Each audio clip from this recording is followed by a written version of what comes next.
আমরা অভিমান করি না একে অন্যের সাথে। এ আমায় এই কথা বলেছে, ওর বাড়িতে আর যাব না। শাস্ত্র বলে অভিমান করা আর সুরাপান। সুরা মানে বোঝেন?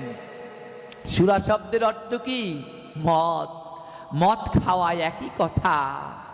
মনের ভিতরে কারো সাথে যদি অভিমান চলে, না আমি ওর কাছে যাব না, ও আমায় এই কথা কেন বলল, তাহলে তুমি প্রতিদিন মদ খাচ্ছ। আর যারা মদ খায় না, যারা হাত দিয়ে মদ স্পর্শ করে, আমাদের শাস্ত্র বলছে খাওয়া দূর, হাত দিয়ে যদি কেউ মদ স্পর্শ করে, তাকে শুদ্ধ হতে হলে প্রাচিত্য করতে হয়।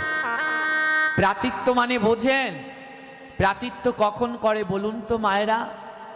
যখন কোনো মানুষ মরে না, ধুকে ধুকে ভুগছে, তার মানে তার অনেক পাপ আছে, তখন আমাদের শাস্ত্রে তার বিধান দেয়া হয়েছে, তার জন্যে প্রাচিত্য। কেউ যদি মদ স্পর্শ করে, তাহলে আমাদের শাস্ত্রে বলছে তাকে প্রাচিত্য করে শুদ্ধ হতে হবে। আর যদি খায়, তাহলে চিন্তা করেন তার কোন গতি হবে। হ্যাঁ, বর্তমানে আমাদের ধর্মের নামে কিছু জিনিস হয় যেগুলো কোনোভাবেই মেনে নেওয়া সম্ভব নয়। কালী পূজা, দুর্গা পুজো, ডিজে গান বাজিয়ে আমাদের ইয়ং ভাইয়েরা মদ খেয়ে সে কি লাফালাফি। হ্যাঁ, মহা অপরাধ। এর কৈফত গুনে গুনে ভগবানের কাছে দিতে হবে।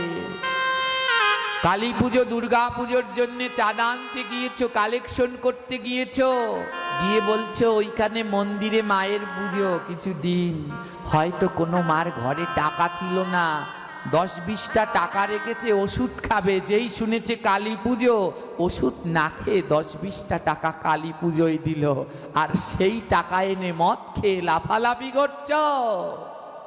এই মদ একদিন রক্ত হয়ে মুখ দিয়ে বেরিয়ে আসবে, কোনো সন্দেহ নেই। এগুলো অপরাধ। হ্যাঁ, শাস্ত্রে বলছে অভিমানম সুরাপানম। কারো সাথে অভিমান করবে না, রাগ করবে না, তাহলে প্রতিনিয়ত ওই মদ খাওয়ার পাপ হবে। হ্যাঁ, গৌরব ঘোর রৌরবম।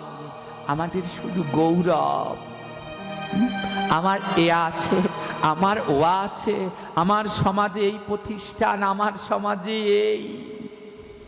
এই গৌরব করলে তাকে রৌরব নামক নরকে অবশ্যই যেতে হবে।